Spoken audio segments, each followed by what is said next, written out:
everybody. Good evening. We will call the meeting to order. This is the Board of Education. It's a special meeting of June 21st, 2021, and we'll start off with the Pledge of Allegiance. If you'll join me in standing and saying the pledge. I pledge allegiance to the flag of the United States of America and to the republic for which it stands, one nation, under God, indivisible, with liberty and justice for all. All right, thank you. And we will start right off with our presentation this evening.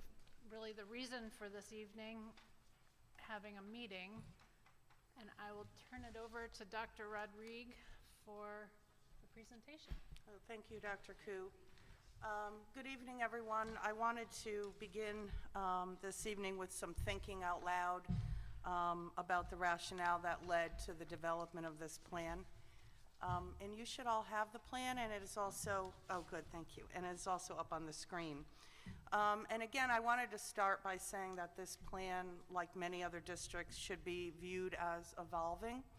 As you know, the Governor's Order 9 confirmed that mitigation strategies remain in place for certain settings, including public schools, and later that order was extended in 12B, and that is through July 20th. That will include our summer school and ESY. We do not have any further guidance by the state of Connecticut on this, but our plan, our return to school plan, does need to be submitted or posted publicly, I should say, by June 23rd. So we plan to do that. As you know, I did read at a previous meeting, 2 meetings ago, my own professional opinion through a communication that I did send to the state of Connecticut. But I also spent a lot of time thinking, reflecting, deliberating on how we would develop this plan and what would be included, given where we are, not only in our own community, but across the state. So just so you know, some of the things that I did leading up to this, I spoke to, had multiple conversations with our Director of Health in Newtown about my intention, and that's Donna Colbert. I reviewed the current health metrics and trends, not only in our community, but across the state. I went back and also evaluated the data we had from the very first day we shut down last March until now. The numbers of cases and quarantines we had, and that information was useful to us throughout the pandemic. I also reflected on the multitude of vaccination clinics that we provided through the Newtown Health Department, as well as other partners across the state. And I can tell you that that was a game changer. It really did change the climate and culture for our staff and our families as well. I also took the time to review all of the stakeholder feedback to get a sense of where what the thinking was out in the community. And that was part of the plan. That was what we were supposed to do according to the state of Connecticut, and we did that. And I wanted to make sure that I was mindful of the varying opinions and perspectives along the way. And so I just wanted you to know that all of this in total really did inform my thinking and my decision making. So to board members, I hope you had an opportunity to review the plan. I know I sent it to you in my Sunday highlights, especially the health and safety strategies, and we'll get into that because I know that is one of the more important aspects. But again, I wanted to emphasize this evening that this plan is evolving and certainly will remain contingent upon current health trends, not only in our local community, as well as any requirements by the state of Connecticut. We are a public institution, and so we are guided and driven by that. I want to start by taking you through at least the highlights this evening. The plan will, if approved, be up on our website. And I think we do have it on screen, and Mrs. Uberti has graciously accepted the role of moving that forward. So I want to start at the introduction, and look, you don't have to read that at this moment, but it is something you should look at because I do take us through the sequence of events since last March, but emphasize about the plan and how it will evolve over time. Although we will return to school in the fall, in full, in person. So that is my intention, so I want to say that up front. That is my goal, that all students come back to school in full, and we'll go through that in-person model throughout the evening. So I want to start with what we were asked to do as superintendents, as districts. The plan was related to safe in-school person instruction and continuity of services. And that meant not only looking at the health and safety measures, but also what would the academics actually look like as well. We have students, as you know, who were on cohort D, so we will have more students returning from that cohort as well. So there were 5 areas: health and safety, continuity of services, public comment, periodic review process, and I'll go through all of this, and then finally just making sure that whatever we put out as a plan is in an understandable and uniform format as well. So the first area, health and safety, articulates clearly that we may still need to adjust our plan based on, as I've mentioned, local trends and state requirements. So we're going to go through the chart, and you'll see there are a few pages of charts. It's just much easier to read and to digest everything. We're going to start with in-person learning. Our plan is to go back in person beginning August, and cohort D will no longer be necessary as an option for families. I could say offered. It will not be offered as an option for any of our parents. That was also a statement made by the State Department of Education a while back. So even before we started working on this plan, they did give districts that opportunity to make sure that they did not have to offer that again, unless otherwise indicated. Newtown Middle School and Newtown High School, as you know, we're leaving early. They will no longer require daily early dismissal.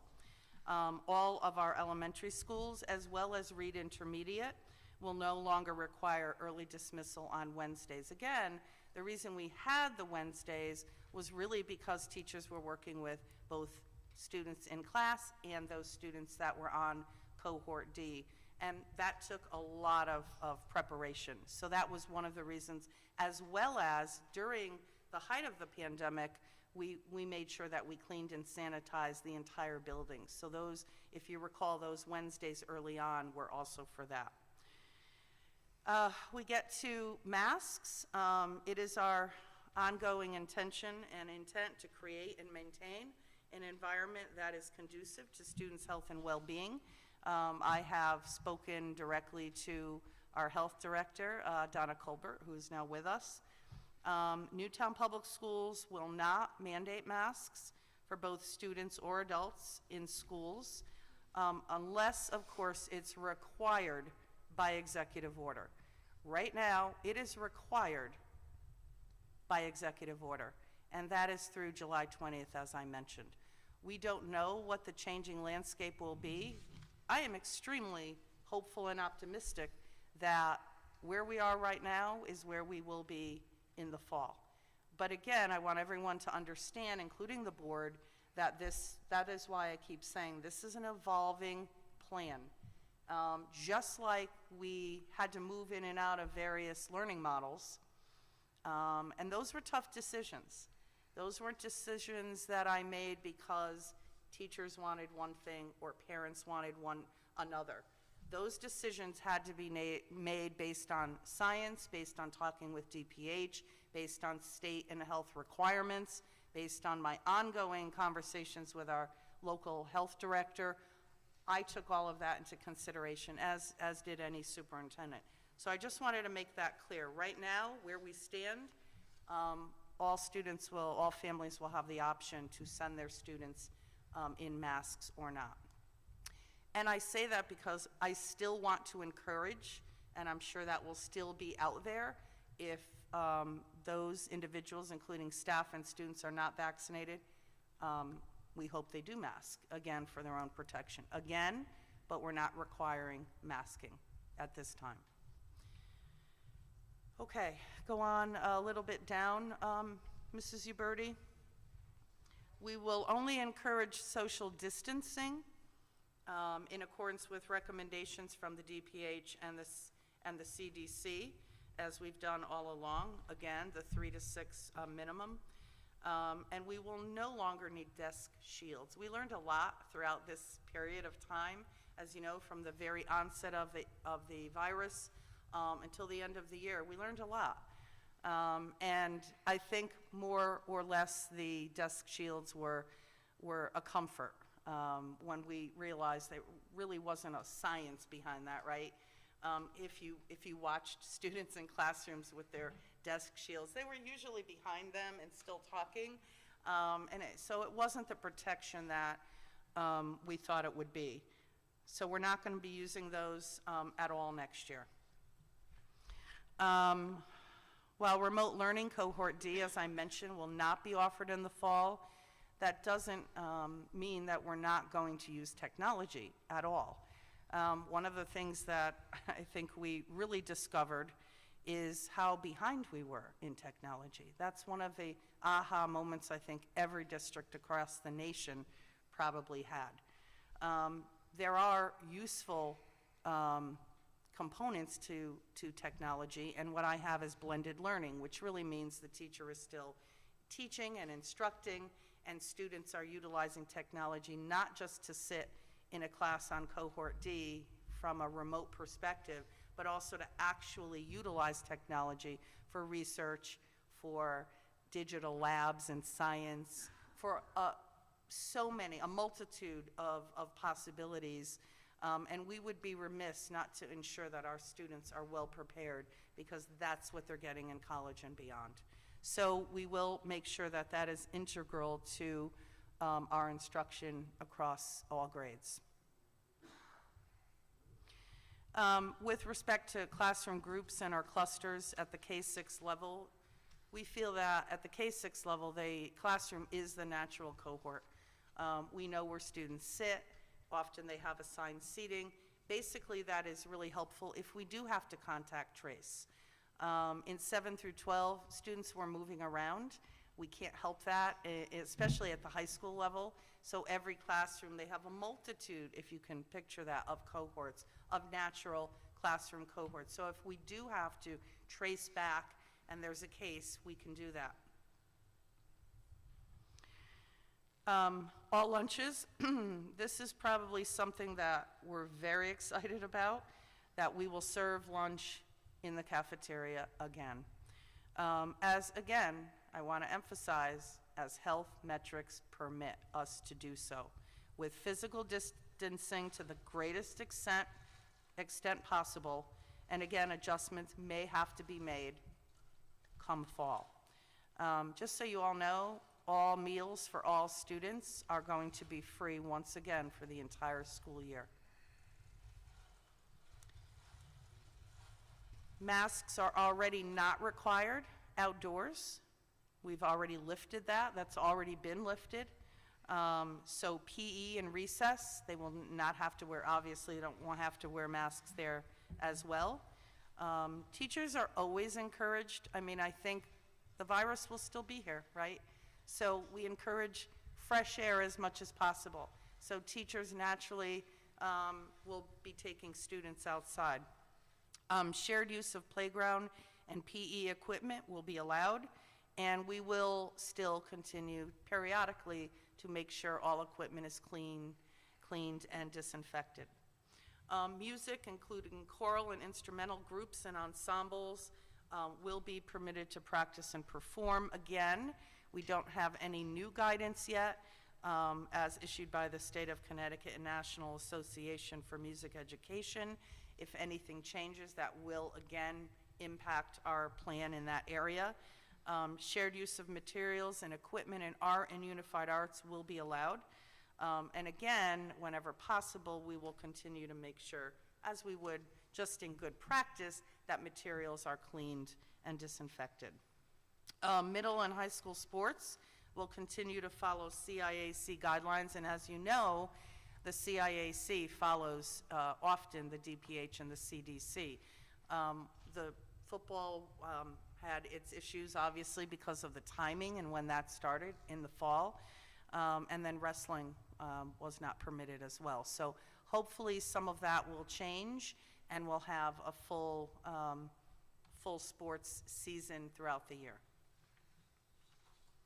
All clubs and activities will also resume in full this fall. We've got lots that we're excited to offer once again, and not digitally as we have in the past. All staff will continue to receive ongoing professional development and training in any of the safety health protocols, just as reminders that are as required by the state of Connecticut. And we often go through a series of health and safety training protocols for our teachers and our staff, so that's nothing new. To continue to make sure we do have a safe learning environment, parents and caregivers will still need to keep students home when they're ill. Staff and students will need to inform, staff and parents will inform the school nurse if students are out ill or have had contact with someone who is positive for COVID. Again, this is not anything new. We've done it all year, and that will continue into the fall as well.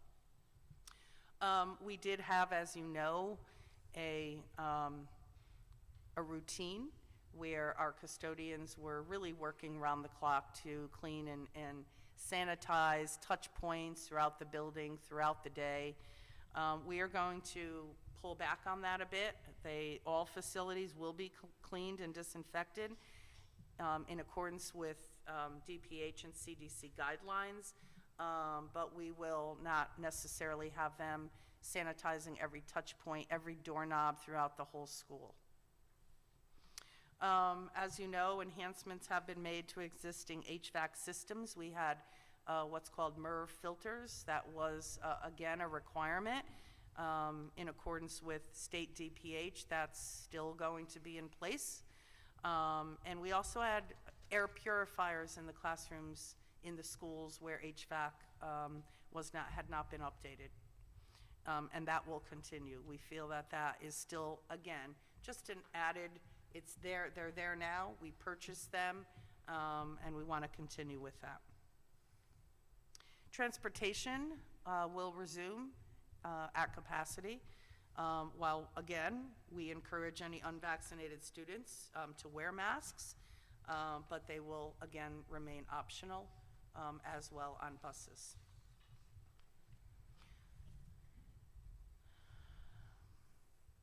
We will continue to follow the DPH and the CDC guidance regarding quarantining and isolation. Currently, we are at 7 days with a 5-day negative test. Vaccinated individuals at this time are not required to quarantine or isolate. And again, anyone who was in direct contact will continue to be notified. I think a question was asked of me about the dashboard. I believe we will continue that, but again, I want to speak with my supervising nurse, and I don't see any reason not to continue that. But again, we're going to stick with these 7 days of quarantine at this time, unless otherwise indicated or changed by the DPH and CDC. Students who are required to quarantine will be provided assignments through Google Classroom. That's asynchronous and supported by an online certified teacher. So we will have teachers who will be working with students who have to remain home for whatever reason in terms of being quarantined. This is not going to be the remote where they can jump on into a classroom. To ask our teachers to do that again for a third year, we just cannot do that. That was really emotionally draining for them. It was a huge burden. I can understand during a pandemic, but to ask them to do that again, where kids are in and out of their classrooms with cameras. We've collected all the cameras. So we will provide more than we do for the absentee, the normal absenteeism. So there will be someone connecting with students. They will have the work posted right on Google Classroom so that so they will not be isolated, and someone will be supporting them through their work for those 7 days. We will continue to provide testing for school community members. As you know, we have which helped a great deal throughout this time, our Newtown school-based health center. And I did check, and they do plan on continuing testing. So that was really, again, a benefit to our district to be able to send families and students over there, and staff as well. We will permit now volunteers to work in our schools, as long as, again, nothing changes in terms of health metrics. Volunteers working with students will be asked to wear a mask unless they're fully vaccinated. That is the one time we are going to ask for adults coming in to wear a mask unless they are fully vaccinated. We will continue certainly to support the vaccination of staff and eligible students through our local health department and our community partners. We have sent out information. Every time there is a clinic, we feel that that is beneficial, just so that you have the information. Again, that is purely optional, up to families, but whenever we have that information, we've sent that out for staff and students. So now I want to move on to continuity of services, and I want to explain what this actually means. The whole point of doing this, while it was connected to funding, it was connected in a way that they didn't just want us to look at a focus on learning loss and gaps in learning. They wanted us also to look at an opportunity.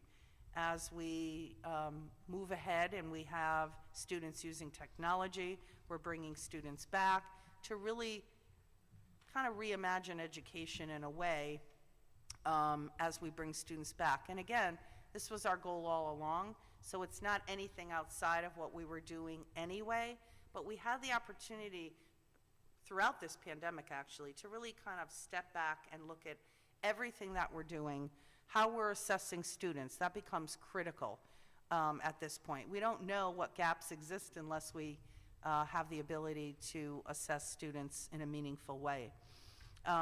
So we wanted to also look at how we're accelerating or advancing learning in everything that we're doing in our schools. If you look, there was a document called Accelerate Connecticut. There's a link once you go online. And some of the aspects I thought were really good. High quality instruction, multi-tiered systems of support, formative assessment of students, multiple means of demonstrating and assessing learning, and accessing learning as well. Developing student agency, giving students voice and choice in their own education, something that we've been striving for all along. And again, cultivating strong and supportive relationships with our students and our families. Nothing that we haven't been striving for in Newtown. And following that is our Newtown's district strategic plan. If you go through it, you will know that it is so well connected to all of those priorities as well. So I'll just take you through the rest of the document. One is student assessment. In order to know, as I mentioned, what students need, we need to strengthen our assessment systems. One of the things that we're bringing into the district next year, and Mrs. Uberti and Dr. Picaro were instrumental in this, is EduClimber. And that actually combines a comprehensive assessment system and a real-time dashboard so that teachers have better access to all of the data, student data, in order to make decisions about their learning. And it's something that we know is going to be very beneficial to us. Once again, these are things that we've put forward in our funding requests, and this is one of those things.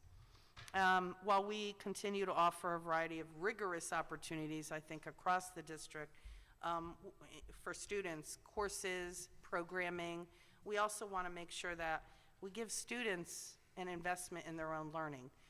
This is nothing new. We've been talking about this as educators forever. Something that was very important to me as a teacher here, and I know is still important to teachers in our district.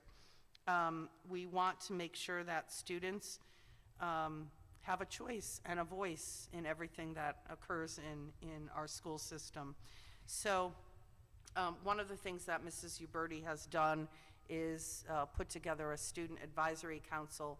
So as we go through and revise curriculum, students will have a voice in that as well, so we know what their thinking is on what it is they're learning, which is critical.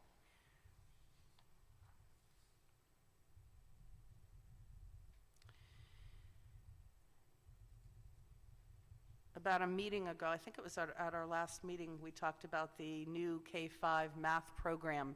One of the things we noted when we looked at our data that we had from NWEA and other formative assessments is that we were lower in math than even reading. And again, there are a variety of reasons, one of which was we had an older math program. And again, students were out during the pandemic when we were shut down. It's much, I think, I've heard from many parents where it's a lot easier to help and support students in reading than math, especially online. This new math program, Bridges, was selected and will be implemented in the fall. We actually continued doing some very important, significant work during the pandemic. And I have to thank Mrs. Uberti and Dr. Picaro and all of the staff for that, because we piloted a program at this time that I think perhaps other districts may not have wanted to do that, or at least to hold back a year. And so we're really excited because we think this is going to help a great deal when it comes to supporting our struggling math learners. Blended learning, as I think Accelerate clearly defined its important high-quality instruction with integrated digital tools as appropriate. Once again, I've heard people say we don't want too much screen time, or we don't want teaching and learning to be all about computers. I couldn't agree more. But there are also facets of technology that are critical for students and extremely beneficial. So it's not just about being on remote and using the technology as a camera, but it is really about using it as a tool to enhance their understanding of the concepts and skills. We also purchased a myriad of resources, I will tell you, throughout the pandemic. Teachers were experimenting. They were exploring new resources that they had never used before. And that was really kind of the silver lining through all of this. If you can find one, it was that. It was really the uses of technology that could have helped us well before the pandemic. So we have purchased things like Rosetta Stone for world language, Edpuzzle, Nucella, Everyday Speech, and iExcel. And there's a whole other group of digital resources that are going to be very important to us. And as parents, you will hear that as time goes on and principals and staff are sharing that information with you. We talk about, really supporting all of our students when they return, since they've been at times isolated and at times when we were shut down. So we want to make sure that we have a deliberate, ongoing system of support for all of our students. We call it SERBI, Scientific Research-Based Interventions, but it really is a multi-tiered system of support so that we know through assessment what we can identify what students need when they do return, and as learning continues, what areas they might have deficits in and how we can fill those gaps as well. We have SERBI teams at every single building. Again, that isn't anything new, But I think with the tiered approach and looking at the strengthening of our assessments, we will have a much better picture of where our students are when they do return in the fall. Aside from academics, we need to make sure that we are meeting students' needs in the social emotional aspects of their lives. All of this really relates well or goes hand in hand with learning and with growth and with achievement. It really does support student success when they're feeling good about school and they're feeling confident. Much of what we do in our schools follow a lot of the principles of CASEL, and once you go online, you'll have a link to that. But that really has framed a lot of our thinking in the district. We use programs like Second Step. We use Empower at the high school, and including advisory periods. We also have set up through PEAK, that's my Parent Educator Advisory Council. During the pandemic, we set it up. It was virtual at the time. It most likely will be in person now. But paraprofessionals actually worked with small groups of students cross buildings on fun games, online games and activities. It was such a huge success, so that students again met new friends, not even in their own buildings, across the district, and they didn't feel as isolated.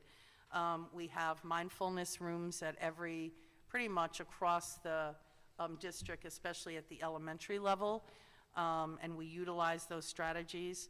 But all of our programs are really a means. We have Project Adventure, which has now expanded to the middle school, and there is a social emotional component to that program as well.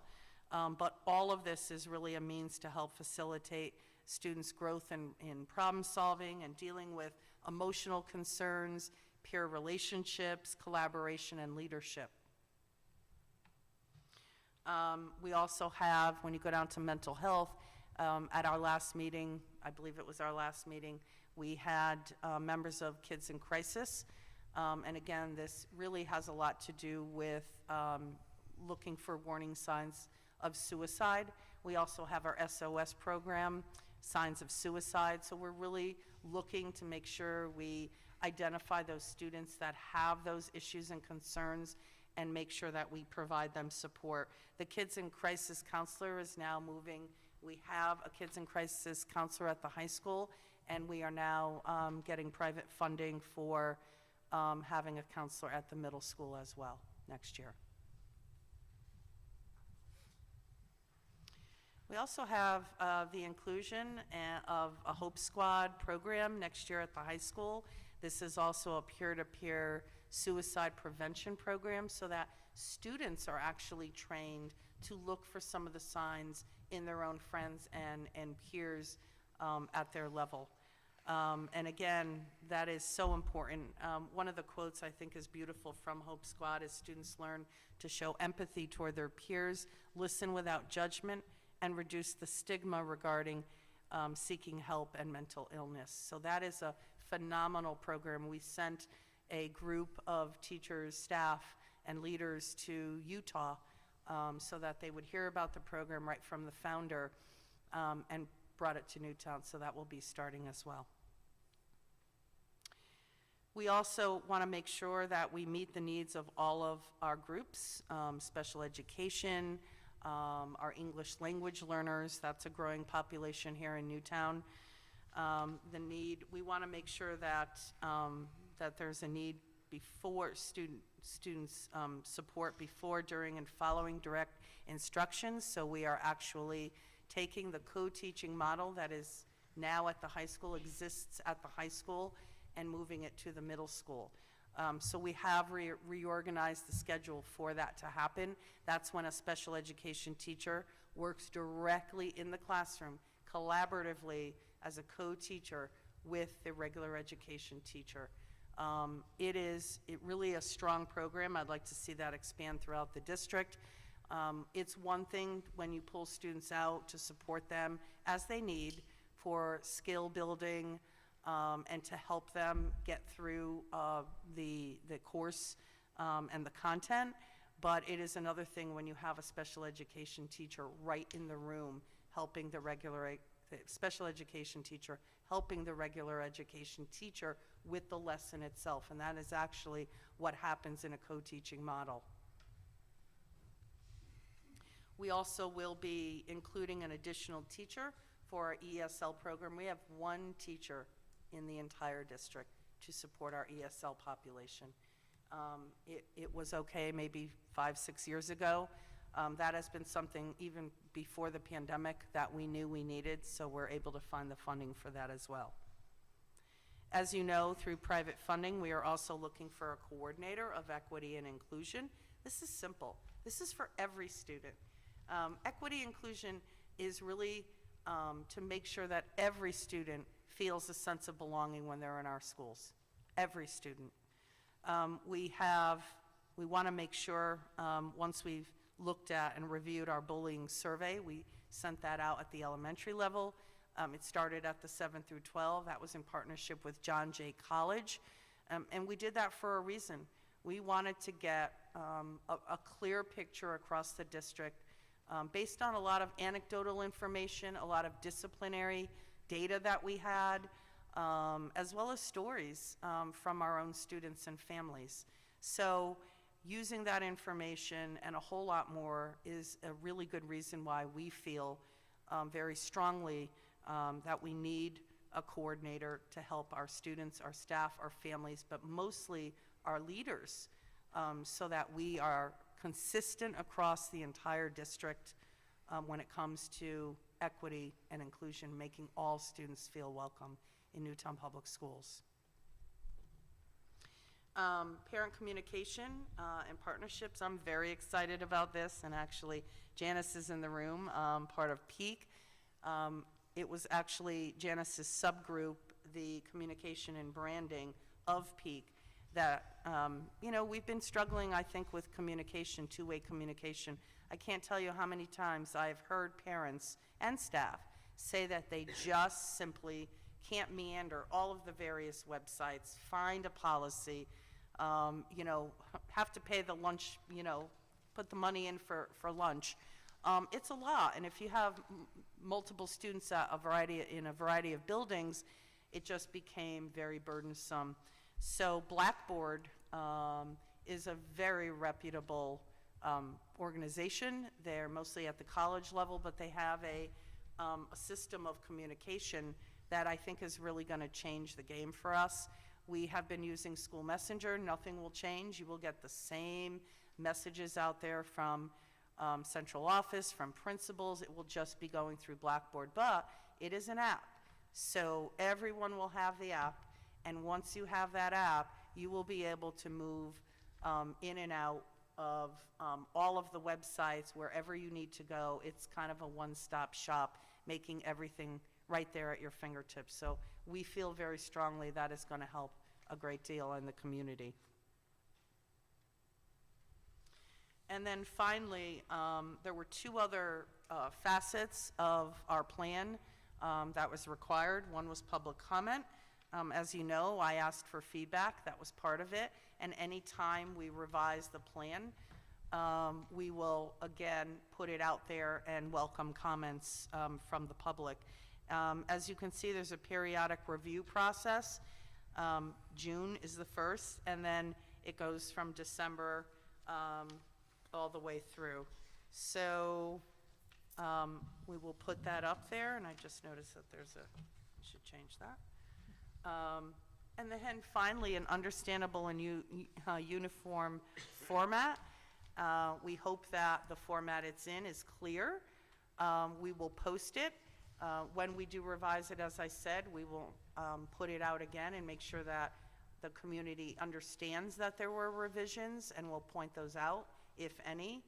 I'm most likely going to send a communication out with the plan or the link to the plan, so that if you're not here this evening, certainly you're going to want to read the plan.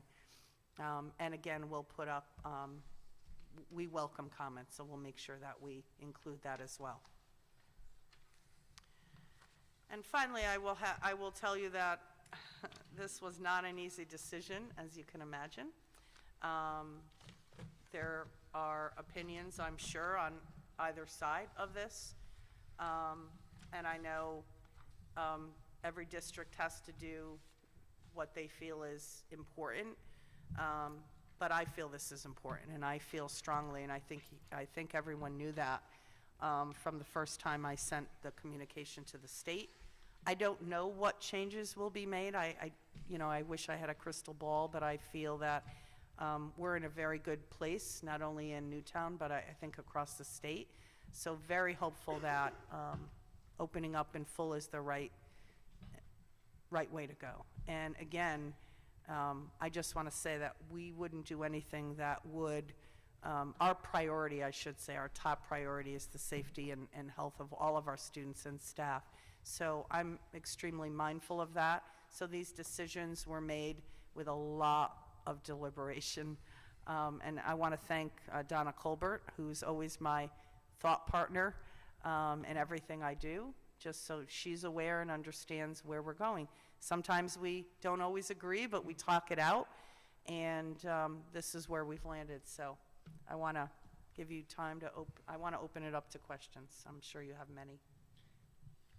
Are we doing? Yeah, I think what we'll do is have our public Oh, comment that's first. right. So, Yep.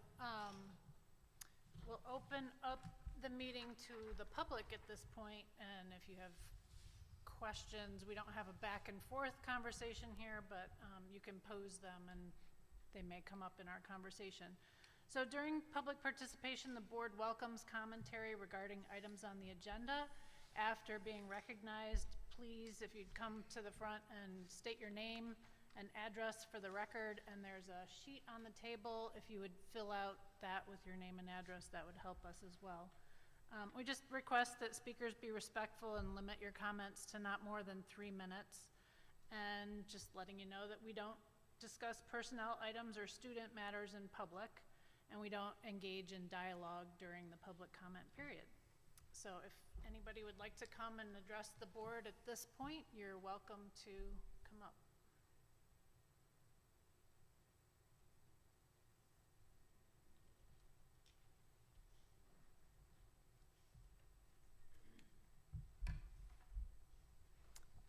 Hello, good to see all of you again, and I'm here in person again. Stephanie Strover, 7 Possum Ridge Road here in Newtown. Just to start, I think this is super exciting. I was always one of the students who was like, yay, back to school shopping. So I'm already excited about back to school time. For next year, my kids are probably like, Mom, really? I think this is an excellent plan. I'm really supportive of most of it. I do want to encourage, I was a little disappointed about the quarantining because I just think there's just more difficulty with that. I think I'd love to see, I don't know, I think more thought perhaps is going to be needed down the line. This is a great place to start, but for more judicious quarantining. We had our entire school bus quarantine except the front 2 rows. An entire school, entire classrooms quarantine. And I just can't imagine that a Google Classroom, for a week of an entire classroom being quarantined all at once is these professionals be quickly overworked. And I also, along with that, I think the mental health component, I would love to see that move into this chart. Because it's part of health and safety to me, mental health is. So having sort of a nod to the mental health as part of health and safety of our students, and not even just at the middle and high school level, which I love that we have these peer support programs and things, but my elementary kids took a hit also when they had to quarantine, emotionally, mentally. I could get support at my workplace for my emotional and mental health needs, but I had to bring that to them in the home. So perhaps working that into this chart would be really, would be a good thing to do, especially since we're gonna continue quarantining, and we'll see where that goes. And the last thing is health metrics. I'd love to work with you on what those are gonna look like and how we're gonna make some decisions around health metrics. I think we can use the data we had from the last 2 years to make some good some good choices on where we fall on the health metrics and making decisions. Positivity rate has got to go. It's just biased. And it's going to continue to be that way the fewer people get tested. So anyways, thank you so much. See you later. Thank you. Anybody else want to join us?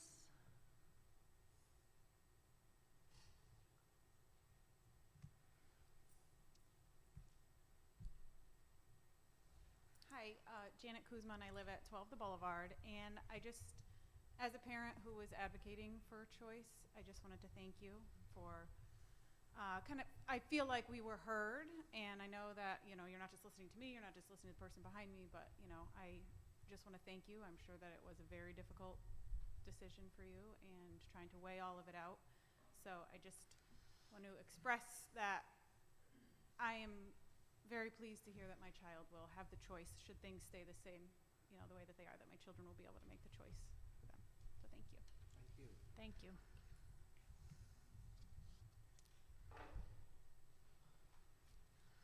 Hi. Hello. Jen Larkin on Marlin Road. I just wanted to echo what Janet said, and thank you all very much for hearing and listening to us.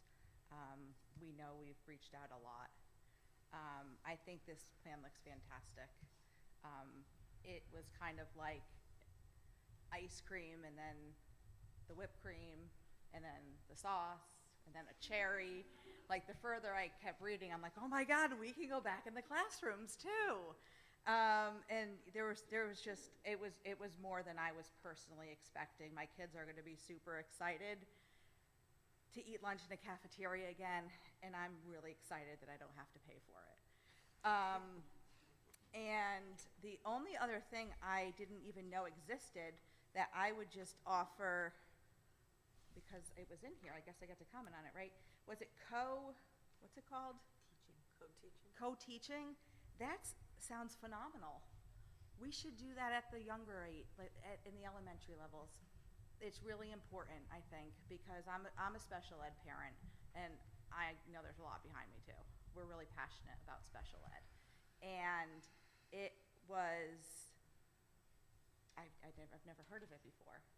And I think getting back to the basics and the building blocks and the reading, writing, arithmetic, and getting that solid foundation before we start introducing some of these other things would be fantastic.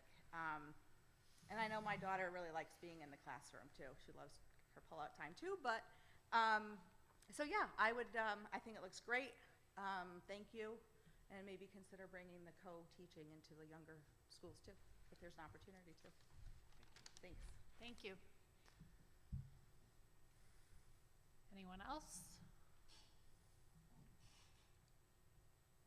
Got a lot of observers, and I'll give you 5 more seconds, and then we'll close out public participation. It's the only one, right? I see some. This is the only. This is the only public participation for this meeting, because it's a special meeting, so. Okay. All right, very good. We'll close out public participation then. Want a motion now? Yeah. I move that the Board of Education approve the plan for safe return to in-person instruction and continuity of services for the 2021-2022 school year. Second. Okay, so Mr. D'Elia makes the motion, Ms. Harriman Stites seconds the motion. Are there any questions or comments? Ms. Harriman Stites. First, I just want to say that I really do appreciate all the thought that went into this plan. And while obviously, you've been reporting to the board and we've been working on so many of the things in this plan for such a long time, I think it was a nice opportunity to just show that we all have been taking this as an opportunity to grow and learn and implement some really amazing things that we can continue on. So I just wanted to say that I appreciate everything that you've done over the past 18 months or 15 months or 5 million years, it seems like. But I mean, even, the Bridges program and the equity and inclusion coordinator, I mean, there's just so many things that I think other districts would have paused on, but you all jumped in with both feet for our kids. And so as a parent, as well as a board member, I really do appreciate it. The only question I had, I love the idea of putting mental health in the chart. I think that's really, really important. So we are 100% on the same page. I'm not interacting. I'm just thumbs upping.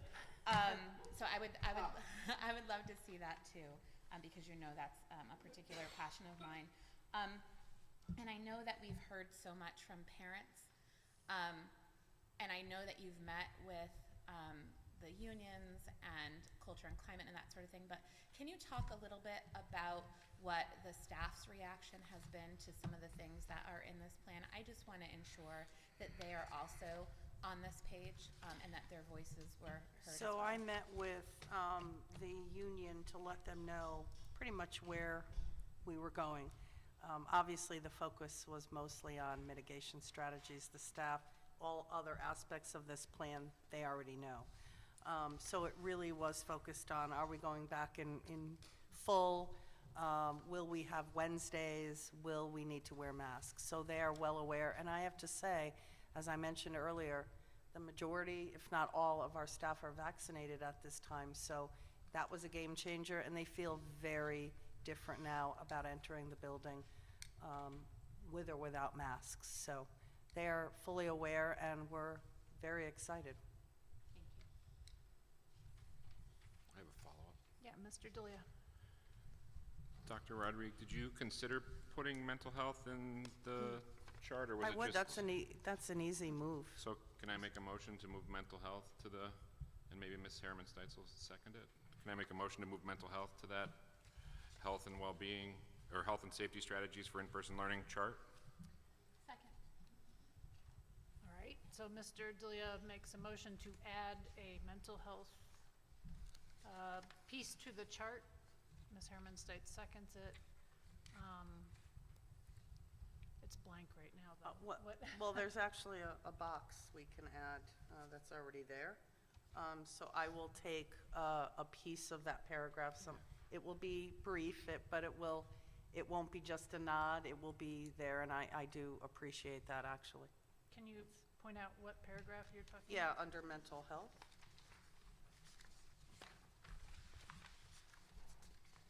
So you're not removing that No. section, just No, I adding don't. a box? The reason, to be honest, the reason we did pull it is because those were more mitigation strategies. That was the thinking. We wanted to really highlight mental health. So I will take, if you allow me to word it a certain way, I will take the fact that we have programs that help identify at-risk students, and it's really across the board, because when you're talking SOS, Second Step, all of the programs that we have, mindfulness, that's all part of mental health, so it isn't just at the secondary. So I will make sure I take language that's already in there and put it in the mental health section. Ms. Herman States has a, Just to follow up, and I think it's important, and you did touch on it, but I think it is really critical that it does include information about the resources available for students Yes. at every grade level, Yep. not just the high school and middle school. Great programming that we have. Mr. Delia, did you have a comment? No, okay. I love it. Thank you for the suggestion. All right, so any other further discussion on this? Ms. On the Zakowski? amendment or on the final motion? On the amendment. All right, so we'll vote on the amendment to add the mental health piece. All those in favor? Aye. Any opposed? None, so that passes unanimously. And we are giving a little leeway, and this is, Yeah, I was thinking, do I need to amend it to give Dr. Rodriguez the leeway? Is it? no, I think it's understood that we're giving her the leeway to, Yeah, we trust her. yes. Although I do like more specific wording, but I think we're okay on that one. Any other questions or comments? Ms. Zakowski? Yeah, and this is probably not for this particular version of the document. It's sort of something I thought of like in the 11th hour as I was coming here. But it might be nice to know what the options are for a medically fragile child who is unable to wear a mask.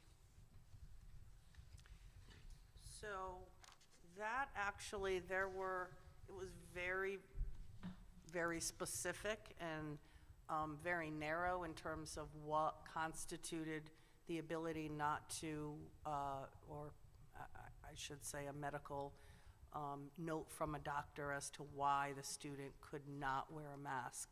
And it was very specific. We had none, as a matter of fact.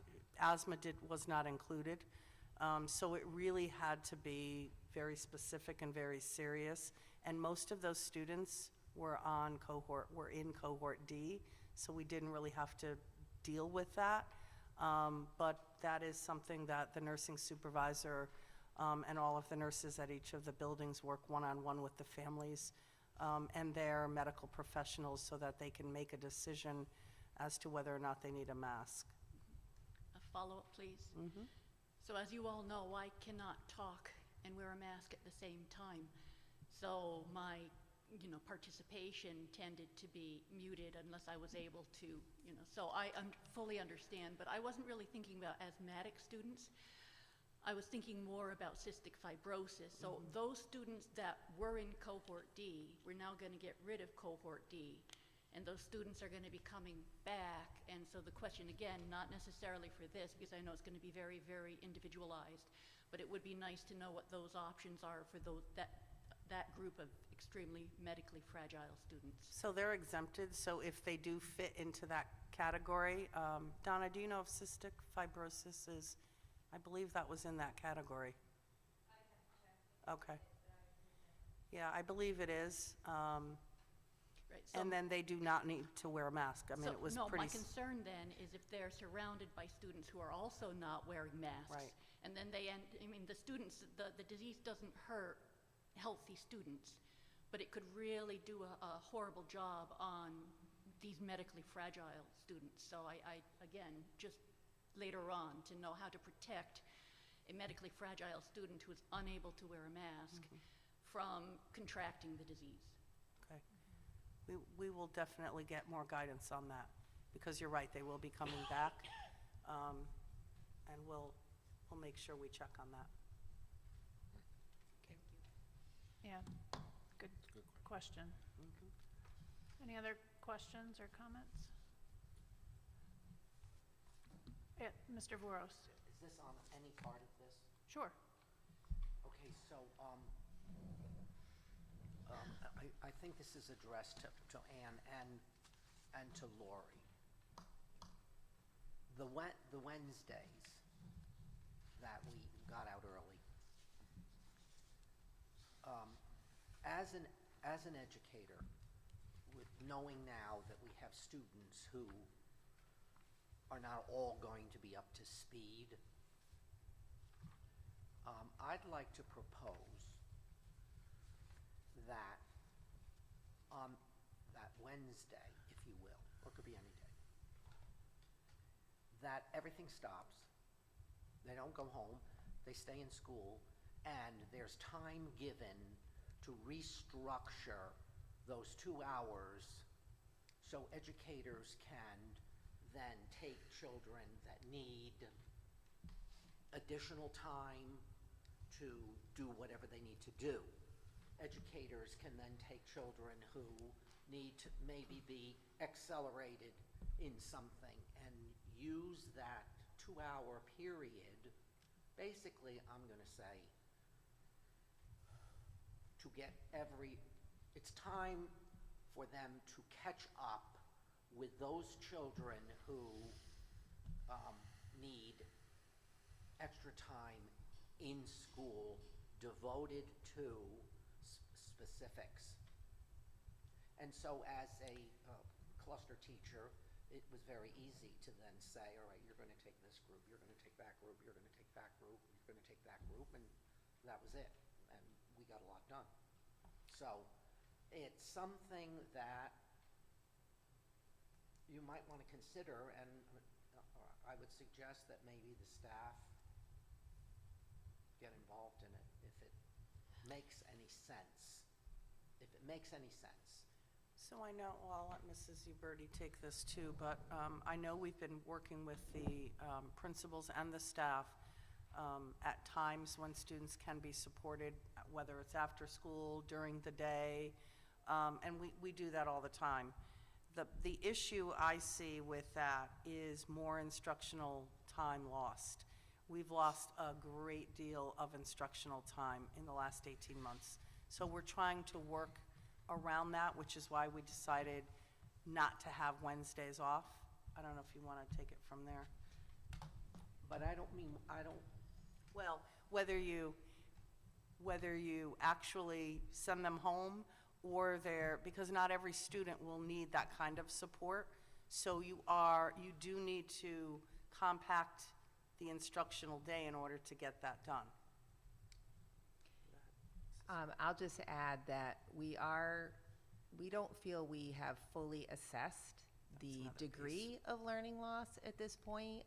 Although we did do a lot of testing, there are a lot of inconclusive data points. So kids did very well on some assessments and then not so well on other assessments.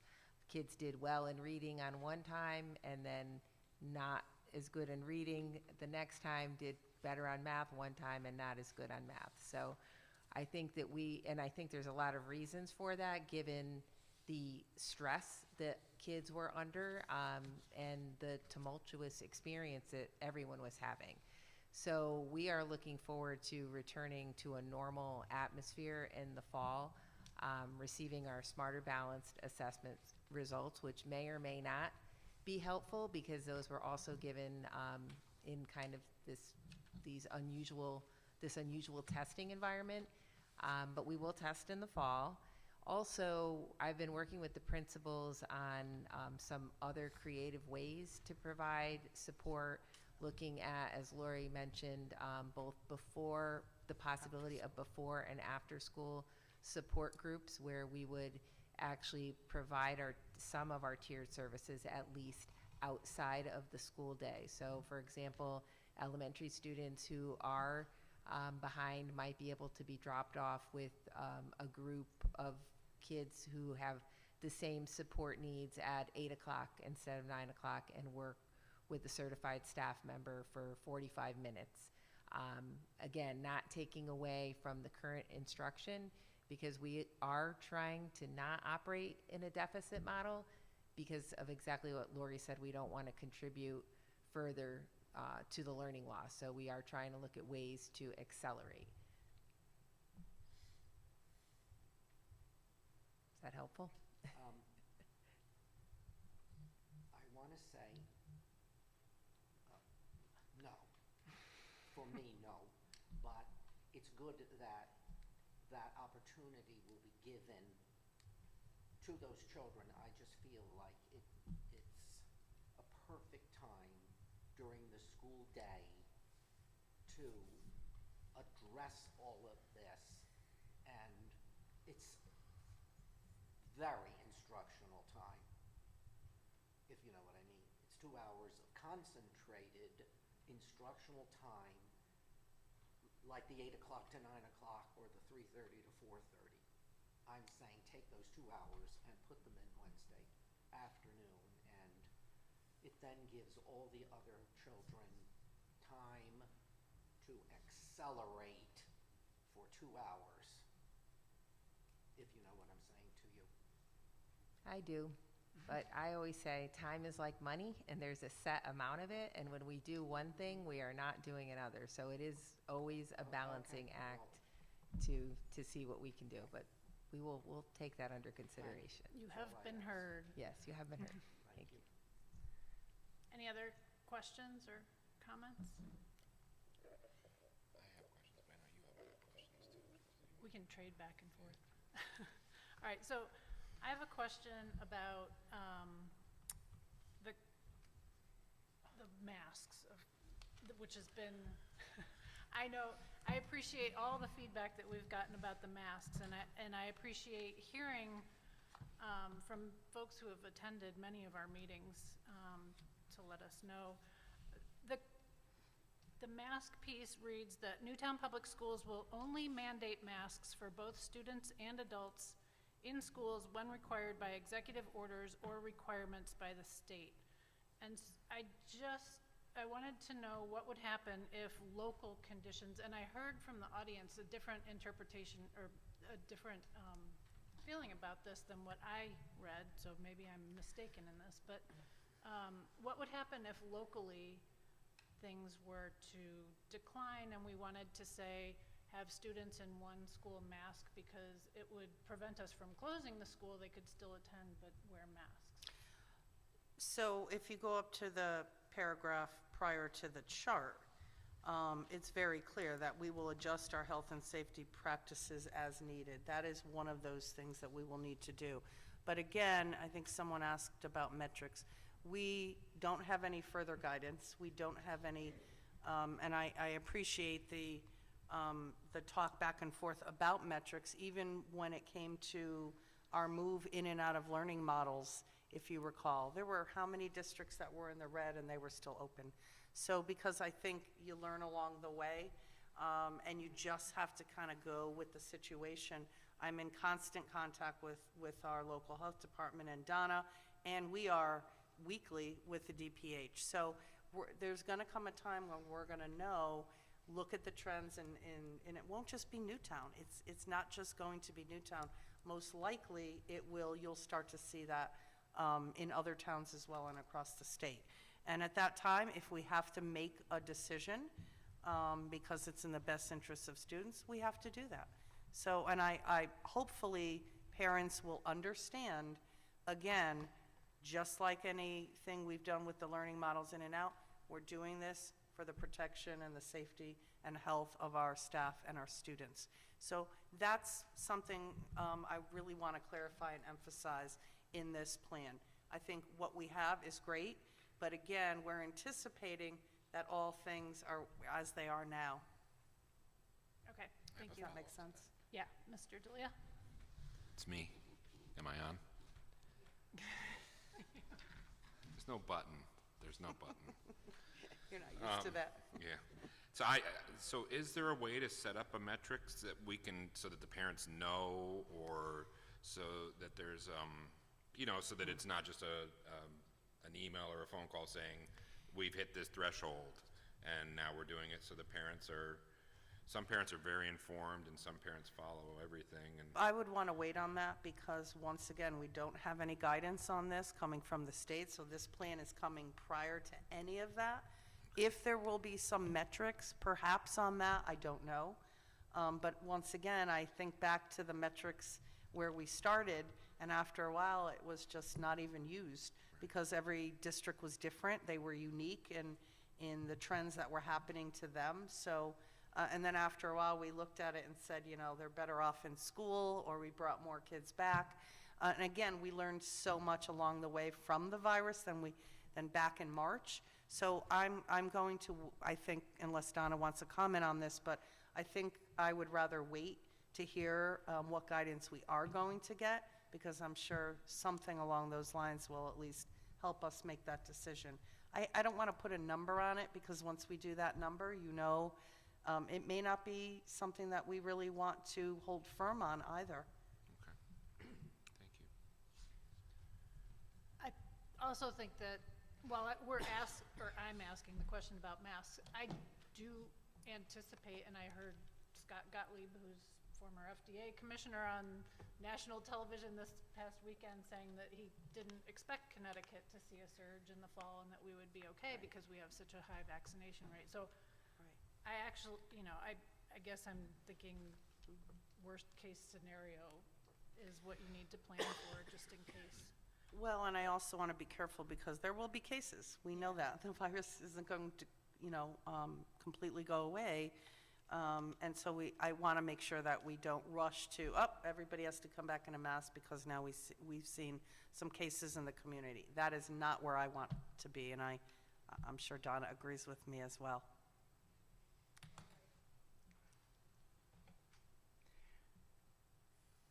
Any other questions or comments? I have another question about masks. Go ahead. I'm going to dream about masks in my sleep. That's all I can say. We all in do. my sleep. This was just a question, and I had, when I first read the plan, do we need parental consent or anything from the parents saying that I have You know, for a 5-year-old, I have Yes. decided that my child will not wear a mask. We are going to put something together so that every parent has to sign it. I wouldn't know that a 7th grader's parent really wanted him or her in a mask, and they show up and we don't know. So yes, we will make sure every parent Thank lets you. us know. Mhm. Thank you.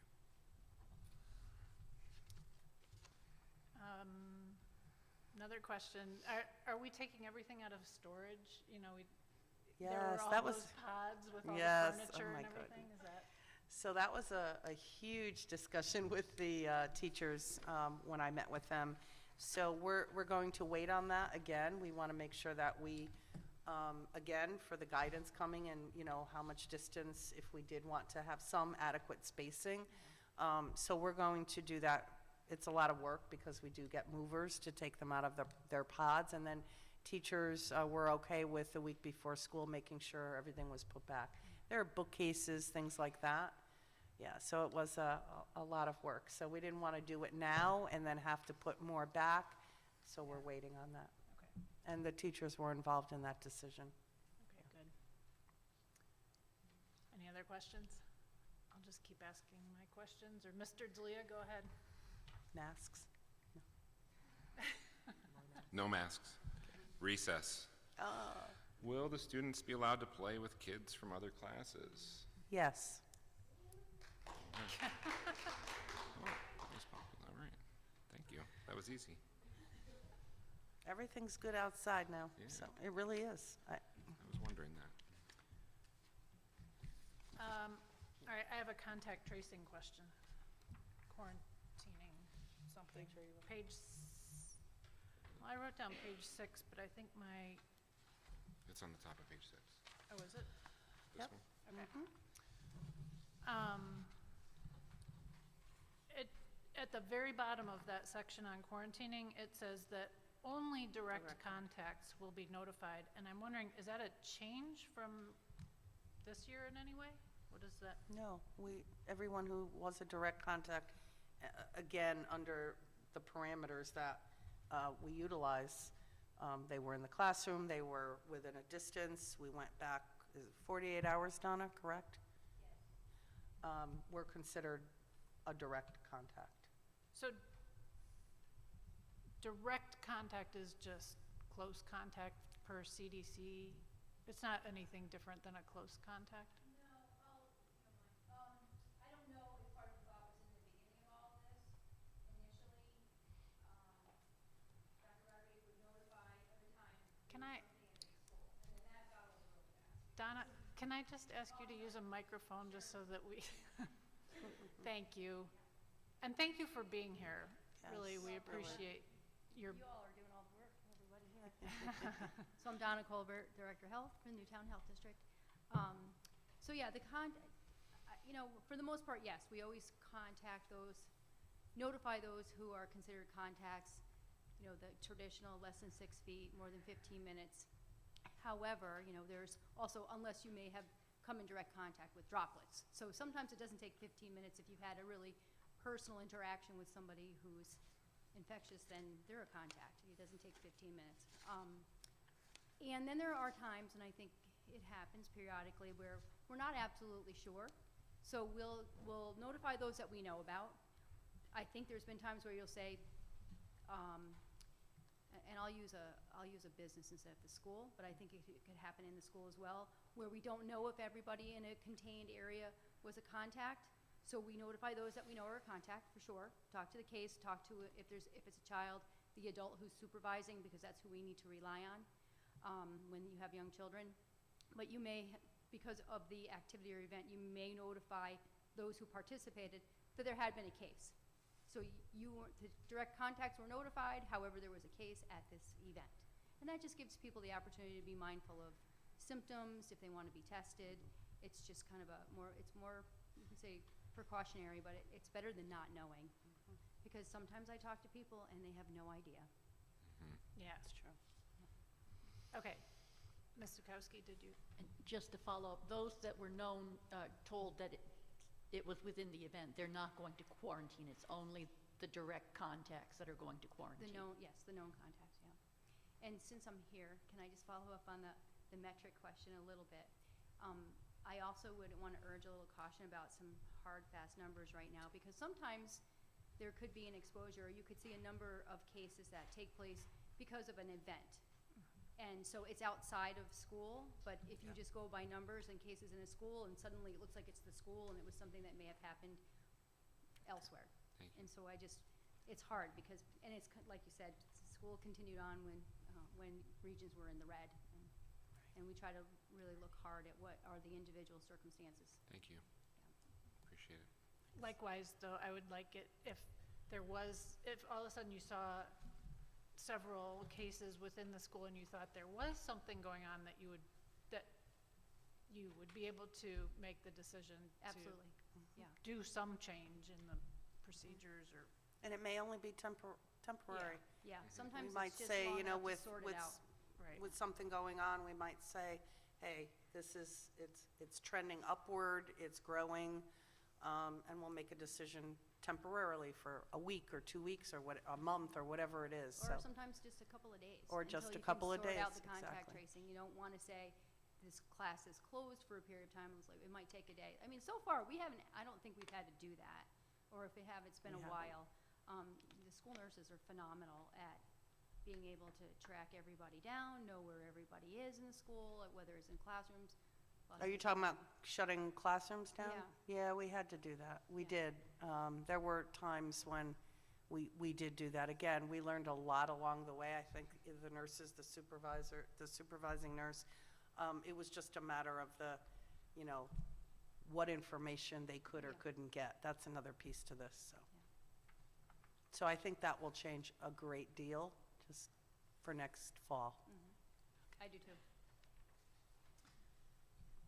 And so, therefore, the question about close contact and direct contact, they can be used interchangeably? Yes. Yeah. Yeah, okay. The contact's the contact. Okay, thank you. Ms. Zukowski? I'd like to follow up on Dan's question about recess. K through 6 lunches, if they're indoors, are kids going to be able to sit with their friends, or are they always required to sit with their class? No, they'll be able to sit with their friends. Although usually they are assigned with their class or cluster anyway at the elementary level. It's usually not That's a true. free-ranging event. Meaning they go by class anyway.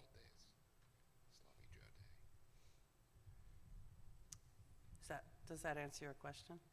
I sort of heard yes and no, so Because at the elementary level, they typically go with their classrooms anyway. Right, it's just a question of, are you going to be able to maintain indoors? You want to maintain the cohorts, and lunch would be a time that I heard from the audience where kids wanted to sit with their friends and weren't allowed to. They had to maintain the cohorts. Asking, moving around. Yeah, it would be what it typically had been, I guess is what I'm saying. If they're, Yeah. like I know at Reed, they sit with their cluster pre-COVID, and that will return. That's been the practice prior. There wasn't that much Not because of movement. COVID. Yeah, there wasn't that much movement, but I think your question is is it okay? Are they restricted from sitting with a friend? No, but they're going to continue to do what they did pre-COVID. Okay? Yes, Ms. Harriman Stites? I have a question about the volunteers. And I turned off the mic. Ooh, Janice Janice, is behind That's you, why I looked at giving you a Janice look. After I did it, to see if she saw me. I'm in the hot seat right in front of her. You can see my every move. I'm really excited that volunteers are going to be allowed back in the buildings. But this is the one area that we talked about masking for adults if they weren't vaccinated. Yeah. So I'm just wondering what the process will be to ensure that that individual is vaccinated. Are we just going by the honor system? Are we having our No, we're going to ask them volunteers- to show a card, and Okay. they are volunteers. We are allowed to do that. Okay, thank you.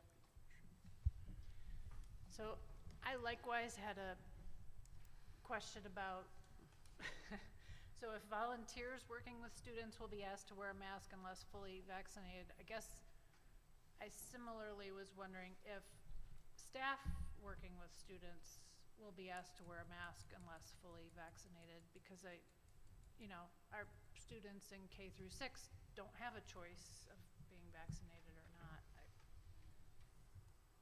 So, can we do that? We didn't, of course we can, but we typically do the same thing as we do with students. So we are making this optional for students. We feel it's important to make it optional for staff, knowing that the majority, if not all of our staff members, are vaccinated currently. We're going to encourage it. I can be totally honest, that no teacher that I've spoken to, and I've talked to many teachers who originally were not vaccinated, that did plan on getting vaccinated, don't want to come into a school without a mask if they're not vaccinated, so for their own protection. So we did not put it in as a mandatory for staff. But it's one of those areas, if you want me to put that in, I will. We felt strongly if we were making it optional, then it should be optional for all. But it's not optional for volunteers. No. No, because they're coming from the outside. They're not part of our school. They're not there every day. That's why. I have mixed feelings about it, especially in light of the question about fragile students. We have students from cohort D who are able to choose to be home. And that will not be an option at this point. And there's the whole in loco parentis that the school or the district is responsible for the students, and our staff are an extension of the district. We employ the staff, so I guess I have mixed feelings. Ms. Zukowski? I'm willing to make a requested amendment that says if staff is working with medically fragile students, staff will be required to wear masks. Unless vaccinated. Unless what? Unless vaccinated? Unless vaccinated, yes.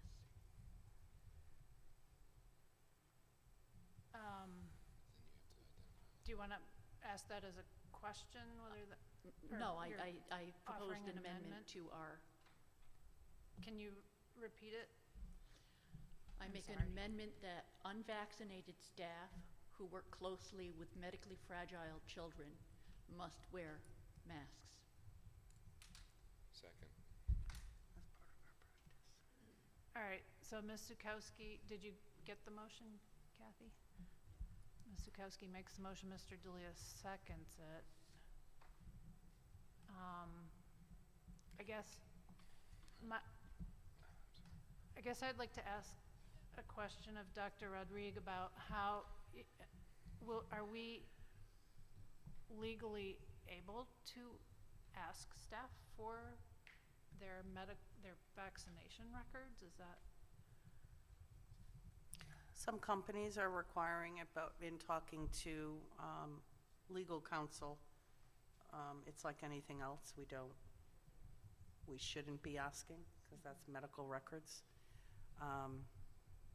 So we have not done that. We've encouraged them, and most have, so we have record of it. We also know everyone who came to every clinic that we have. But if you want me to put in a mandated mask if you're not vaccinated, then we'd have to decide that that's something we want to do. And Mr. Vora? Approximately how many staff I don't not vaccinated? Do you know? I don't have that number. You don't have that? No, because we're waiting for the summer. There are more. We know that there were several I know of that were getting it in July for a lot of reasons, because we have staff who have been out as well. Those who were out for raising children. Not every staff member has been in either to even share that information. We have new staff coming in as well. So I don't have an official number yet. Ms. Herman-Stites?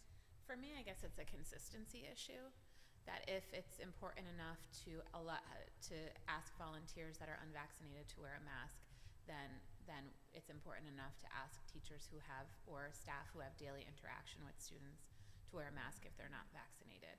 Conversely, if we're not going to ask those staff to be masked, then we should not ask the volunteers to be masked either. I just think there needs to be consistency, because otherwise it doesn't really follow the science. Ms. Zukowski? So just a point of order, are you recommending an expansion to my amendment? I'm kind of asking for the thoughts of the professionals that are making, this plan, I guess. I mean, what there I an guess issue what of was We considered the entire Right. community of staff and students as part of our family, if you will. They're there every day. Volunteers are very different. so that was, okay, I'm just trying to That was a understand. huge difference. I mean, if we're saying basically that students can come in without a mask, vaccinated or not, then we felt it was important to say that to our staff. However, I can see the flip side where requiring staff, if you're not vaccinated and you're working closely with children, I don't have an issue with that, but that was our thinking. Any other thoughts? Yeah, Mr. Delia?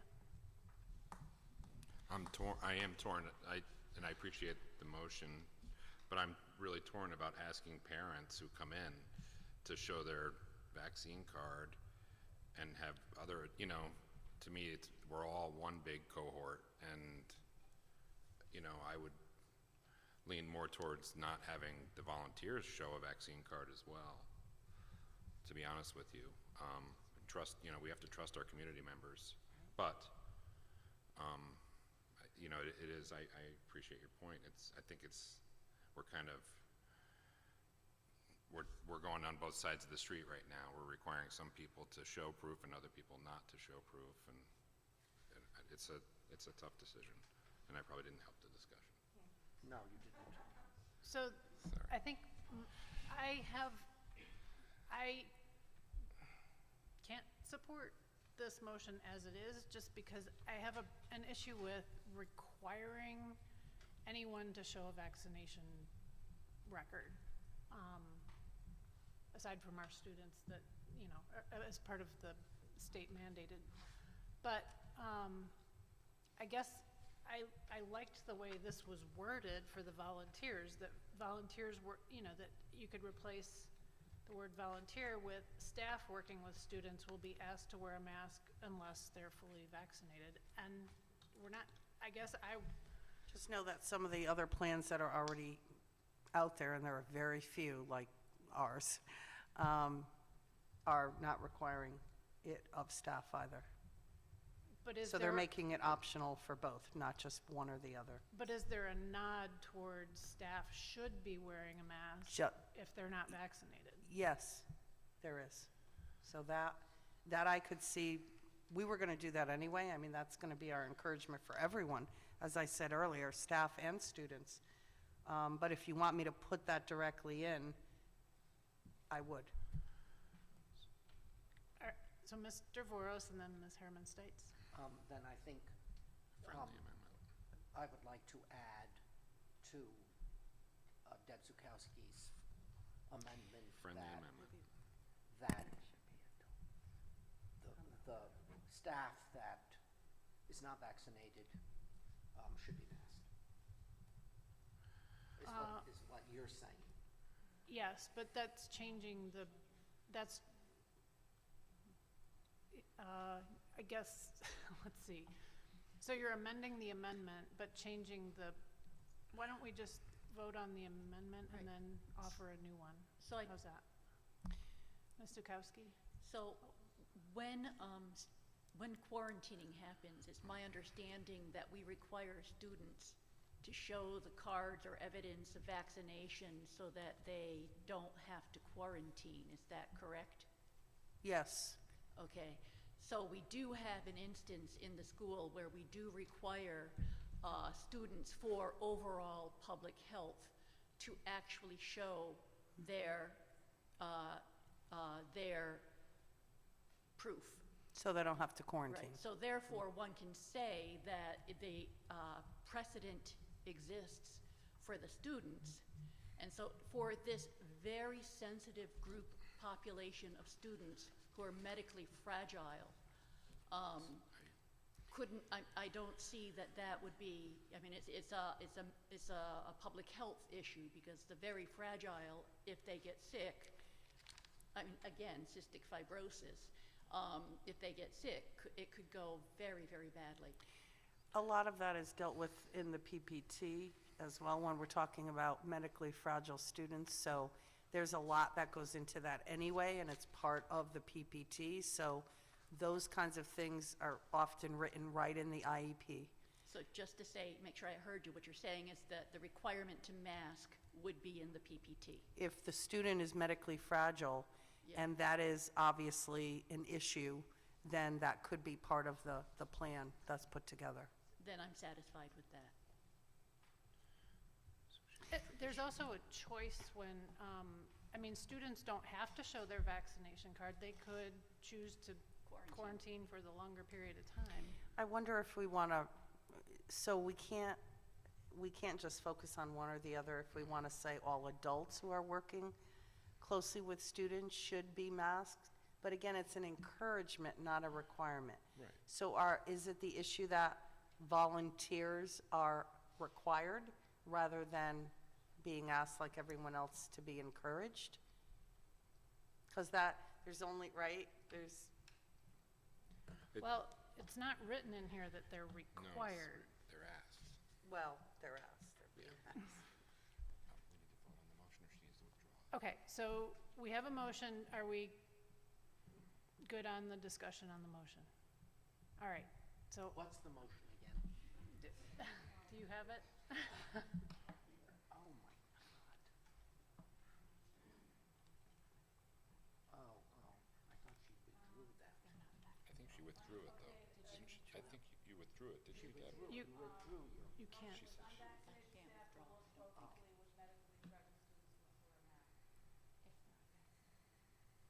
Did you hear that?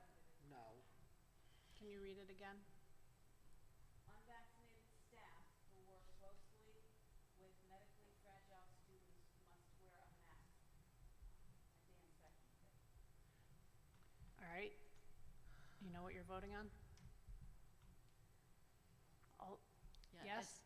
As long as it's made clear that parents have the option of requiring masks in their PPTs.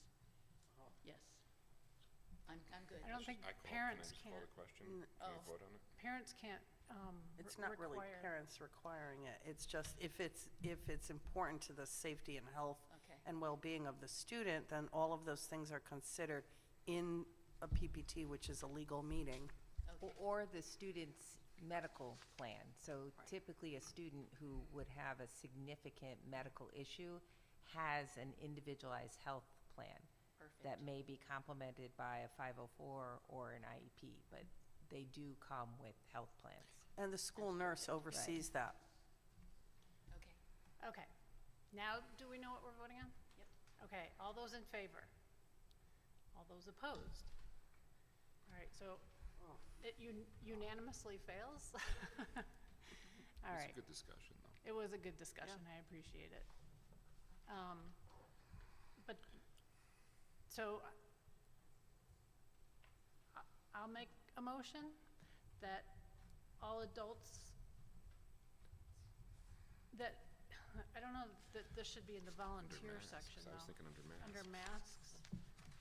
You could- In the mask section, that we add language that indicates adults working with students should wear a mask unless fully vaccinated. Second.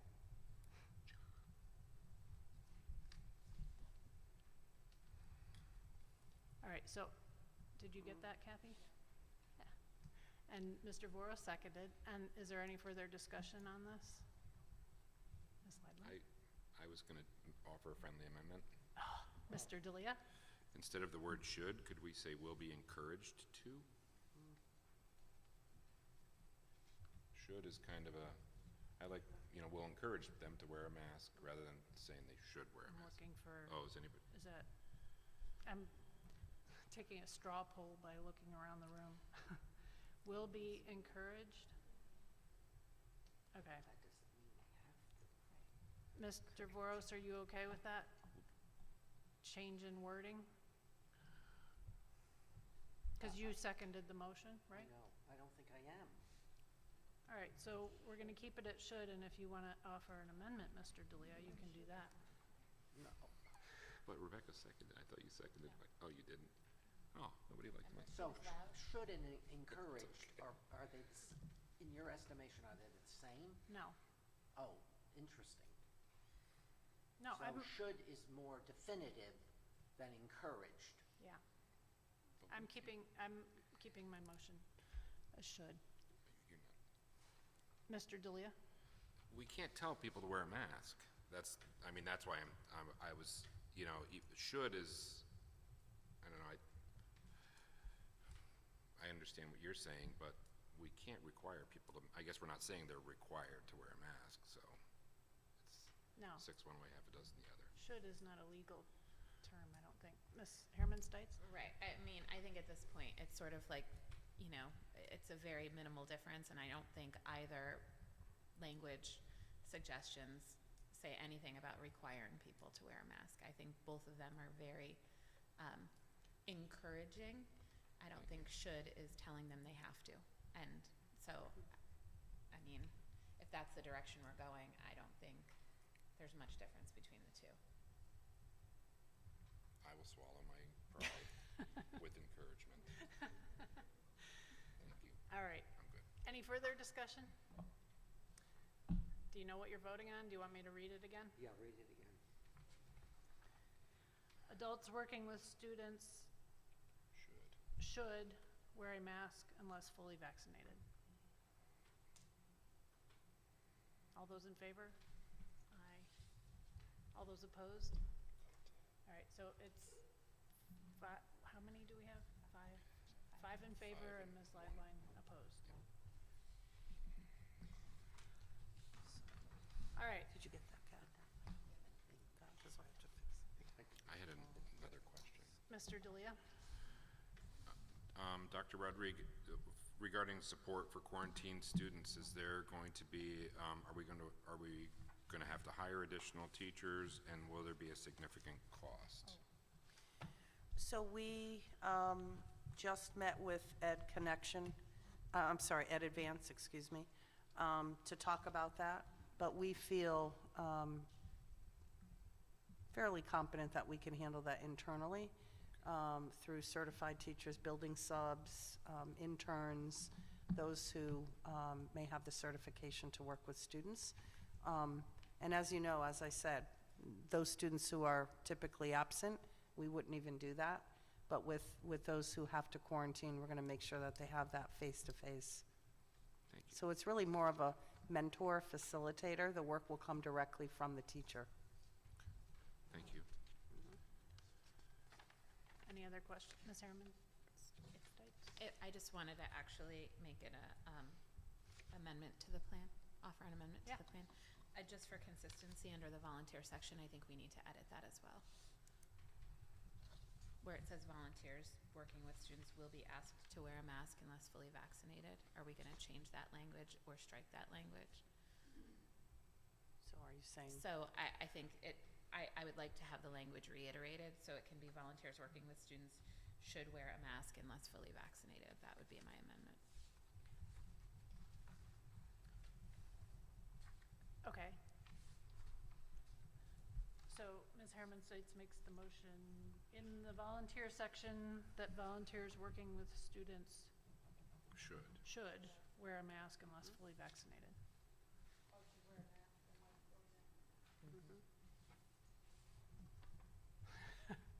Anybody I'll want to second that? I'll second it. Mr. Delia seconds it. Any discussion, questions?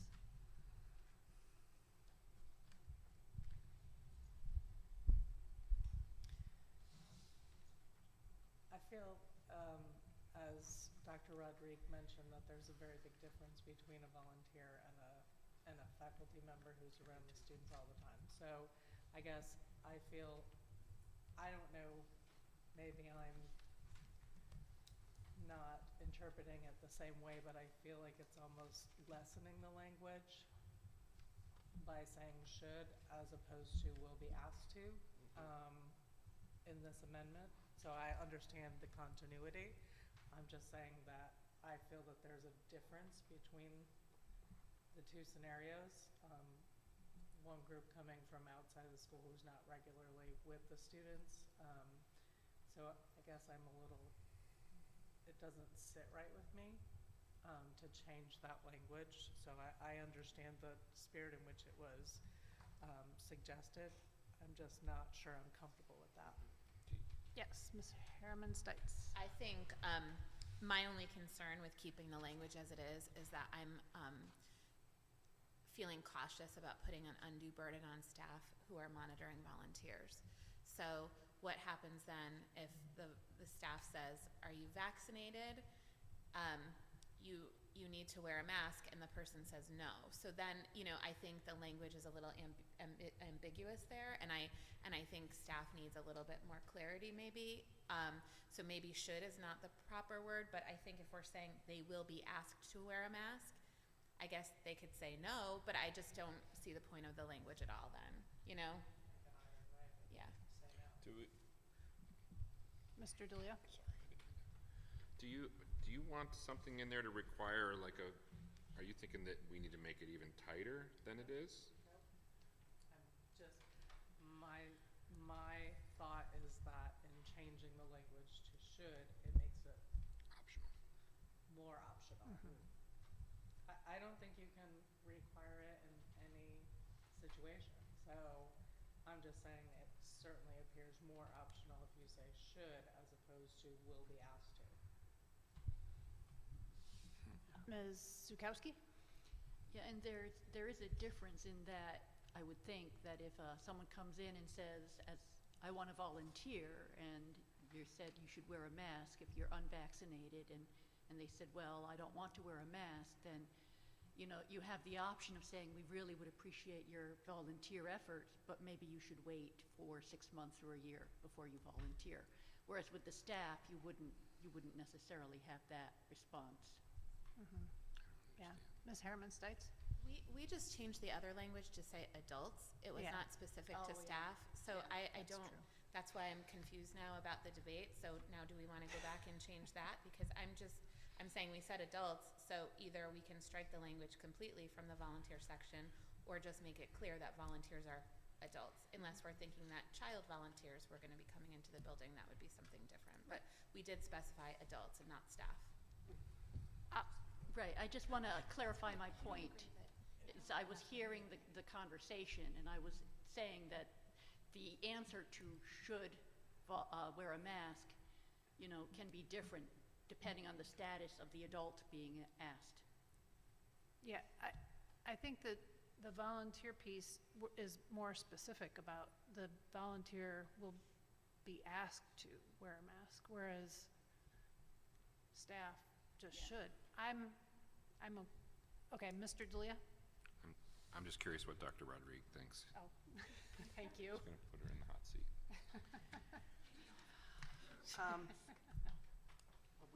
So did we land on volunteers working with students should wear a mask? Is that That's what we're That's the- debating. The Or do we- amendment, That's or the do we leave amendment, it the right? same? or leaving it will be asked to wear a mask. Is it- I want it to be tighter for those visiting our schools. I have to be honest, I just think that's the place where we can just be a little bit more cautious. And again, we work with our volunteers. This isn't something where they just pop into the building. They fill out paperwork, in many cases, So you like it the way it is? I wanted to be able to ask them to wear a mask if they're going to work with students if they're unvaccinated.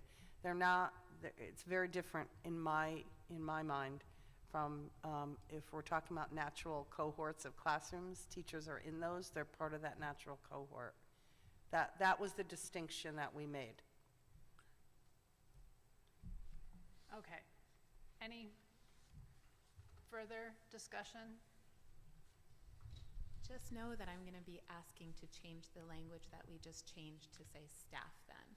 because I just think that if you say in one section, adults should, and then you say volunteers will be required, I think will be asked, I think that's really a different message. So you I mean think changing the language staff? that we just changed to say adults should be clarified then. That's my only thing. I agree with your reasoning for making it tighter for volunteers, but I just think then the language that we previously adjusted should be clear that we're saying staff should, volunteers will be asked to, because we're saying there's a difference there, and so we need to make sure that it's very, very clear in the plan when we say who's doing what. That's all. I just really have a major concern around making sure that this is clear for the staff to implement, and I think having what language one way in one place and somewhere else a different way doesn't work for implementation purposes. So if we want it to be tighter for volunteers, let's keep it that way, but then make it clear at the beginning that we're just talking about adults. I mean, we're just talking about staff. We're not talking about all adults. Volunteers have a different bar. Sorry, it's hard for us to share. Ms. Lideline, and then I'll go to Ms. Zukowski.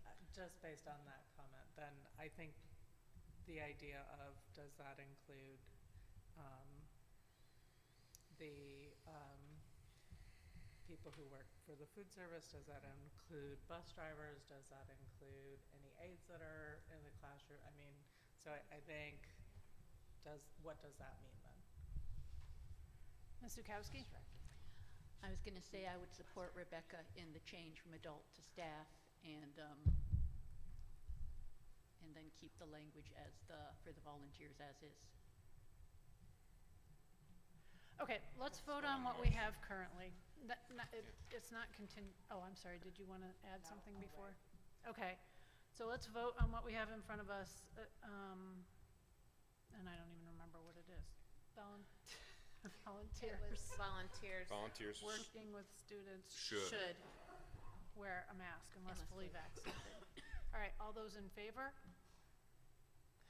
All those opposed? All right, so motion fails with everybody failing it. All right, Should it be staff and other adults contracted who work directly with students?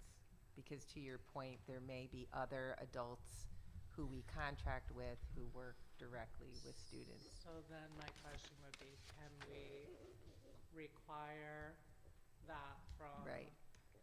employees of a different company that aren't directly employed by, Well, they work with our students. they work with Right. our students? So Right. like bus But- drivers. But So- can you require that?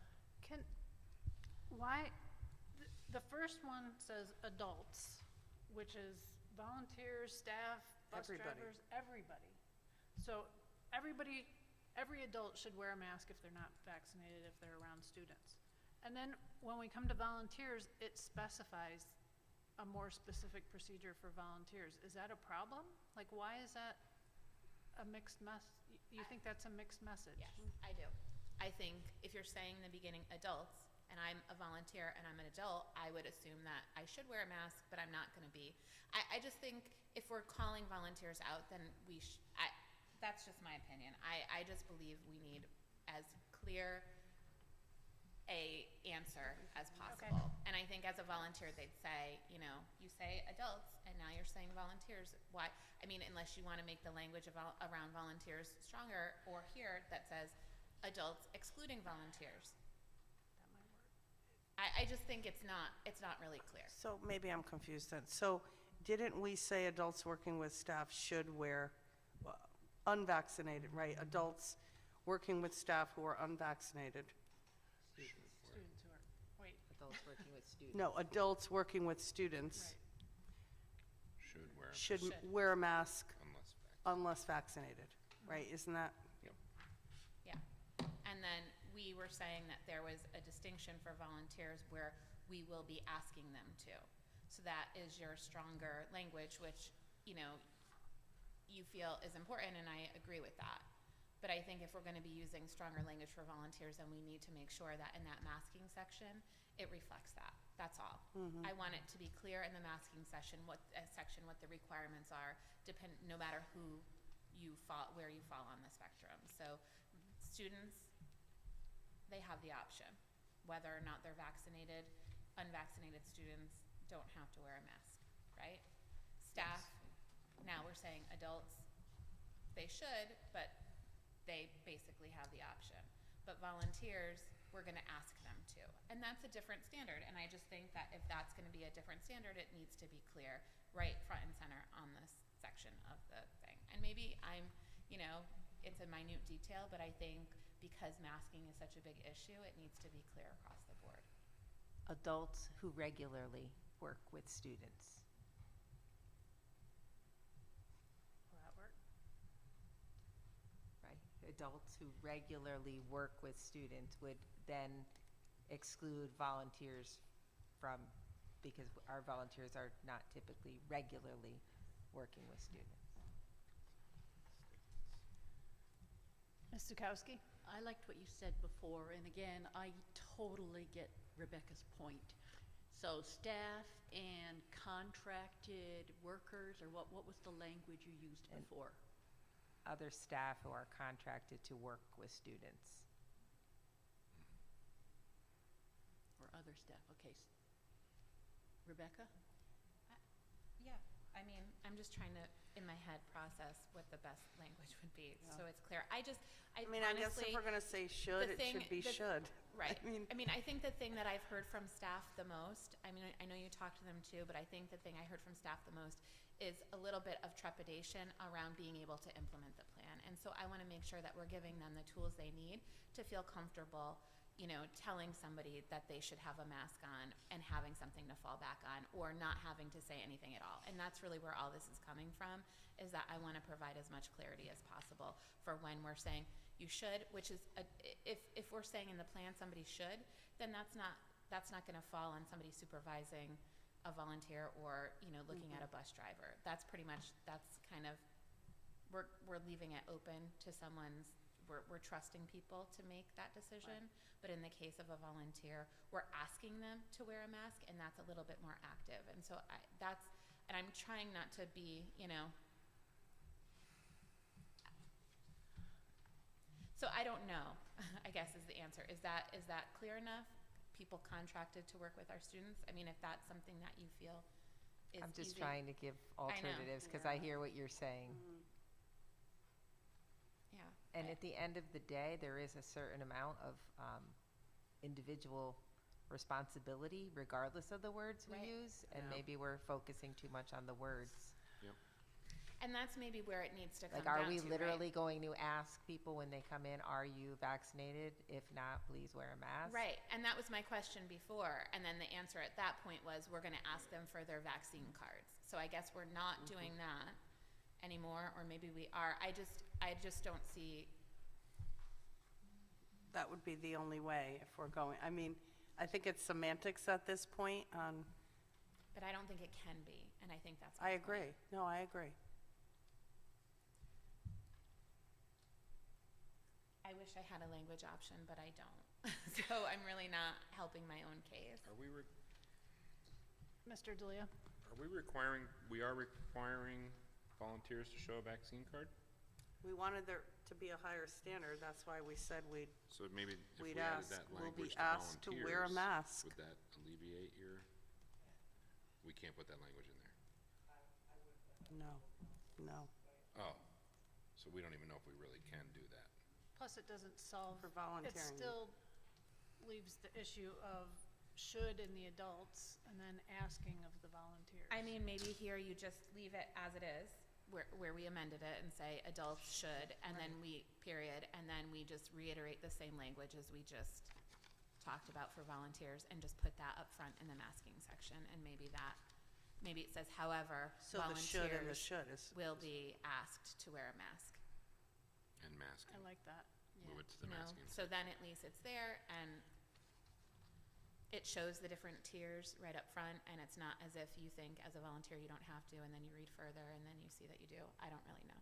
But I think at least then there's a little bit more clarity, and, I'd be okay with that. but knowing too that the plan will evolve, I just want to make sure that. Right, well, that's another piece to this. That as it rolls So- out, if there are issues with that, that's a Right. piece that we look at. Right.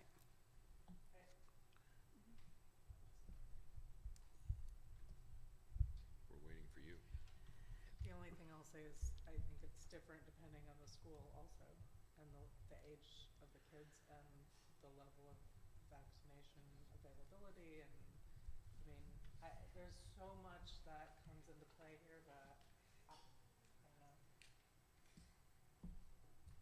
Yeah, well, Okay, so I'll make an amendment that we copy the language that's in the volunteer section that says, volunteers working with students will be asked to wear a mask unless fully vaccinated, and we put it, after the sentence about adults, whatever it Should- was that we approved should wear a before, should wear a mask, and then, so that sentence will happen, and then there's a period, and it says however, comma, and then the volunteer language about masking. do we need however? Uh-huh, we do.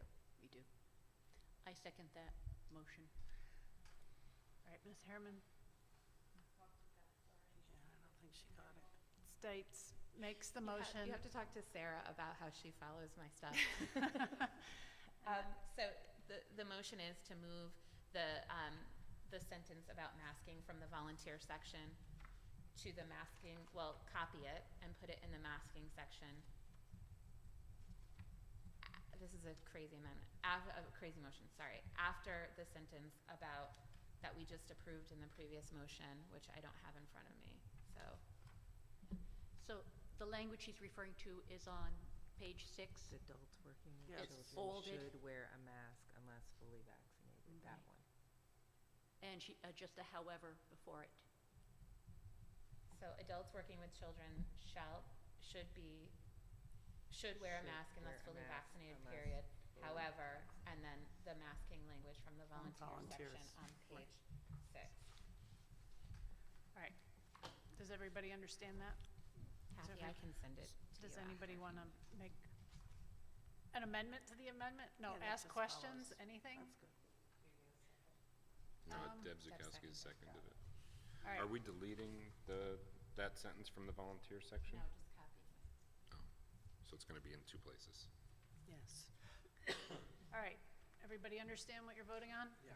All those in favor? Aye. Any opposed? 1, so 5 in favor and Ms. Lidline opposed. And motion passes. All right, any other amendments or questions or comments on this? Mr. Delia? Are we gonna send a letter to, the governor or to the big decision makers sharing our plans as a Board of Ed? Are we doing, I know we're sending this plan, but I think it's, I think that our voice, we should make sure our voice is heard when they're making their decisions, and I didn't know if we're gonna do anything, or, do we do anything? Do we just send them the plan? Well, it doesn't go to the governor, it'll go to the State Department of Education. You can always write the governor, but I don't know when their new guidance is coming out, to be honest with you, I haven't. July after. We'll talk about it at the next meeting. Guidelines change, or are reevaluated to determine. I'm just curious what everybody thinks, if we should let our voices be heard. Ms. Harriman States? Can I just ask you for clarification, like what were you thinking that would look like, and just like as a cover letter and sending him our Well, plan? they are gonna be making decisions, and I think that as communities come to a decision on how they're gonna handle this, it might be important for our input to be heard at their level while they're making these decisions. I don't know the impact it will have, but, and I think other boards have done that, haven't they? Or have other boards sent letters? No? I don't think so. Not that I know of. I was just There wondering what might everybody be. thought before we closed this and went to our executive But session. I want to point out that this plan itself is feedback to the people who are making the decisions, the Department of Public Health and the State Department of Education, about what districts are deciding on. And this is a Yep. fairly strong statement, I think. So, but if you want to propose No, something at our next meeting. I'm fine with, that's- I just want to make sure that the people that are making the decisions know what we think, because a lot's gone into this, tremendous amount of thought, and, I mean, just, we're debating the word should. I mean, it's that, but it's important. And, As a board, you can do that, and we could send the plan with a letter from the board. Except that the plan has to be done by, was it the 23rd? And as a board, we need to vote, like, we need to have something in front of us to vote on in order to do that? Or, Ms. Zukowski?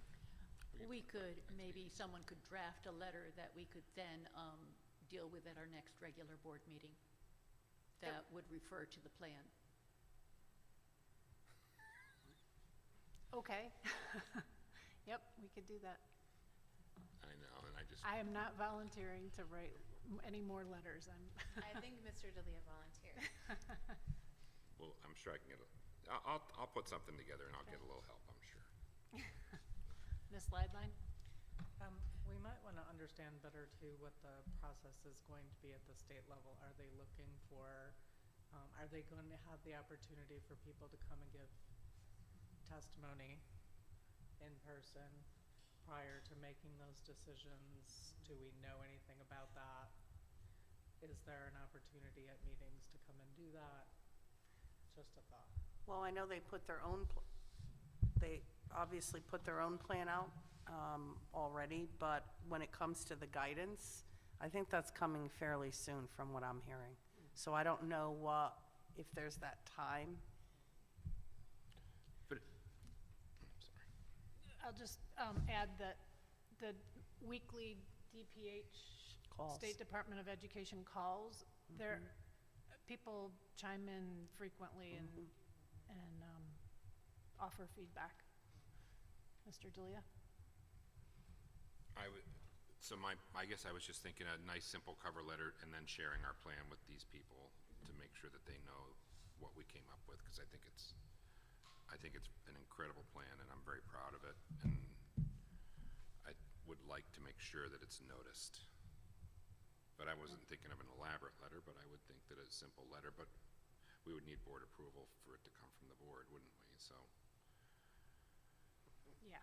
if everybody's okay with it, I would put something together for the next meeting. I'm just concerned it might be a little too late, but it is what it is.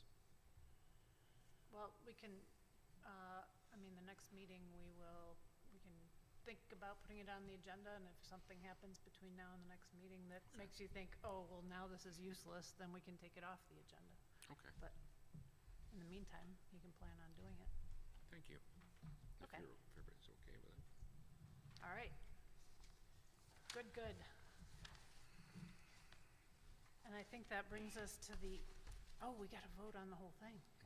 I feel like we're done. Okay. Are there any other amendments that anybody wants to offer? All right. Questions, discussion? All right.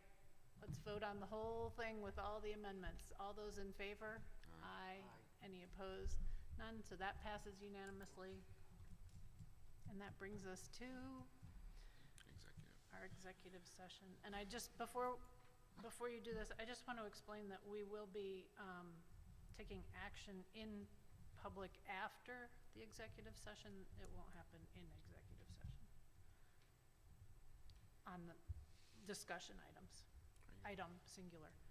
Go ahead. I move that the Board of Education go into executive session to discuss the Assistant Superintendent's salary for 2021-2022 and the evaluation of the superintendent, and invite Dr. Rodrigue. Second. All right, Mr. D'Elia makes the motion, Mr. Vuros seconds the motion, and we'll go into executive session in 5 minutes. All those in favor, do we have to vote? No, yeah, we have to vote. Oh, that's right. All in favor? Aye. All right, that passes unanimously. Thank you. A little bit loopy. Oh. Donna, Thank you, thank Donna. you. Thank you.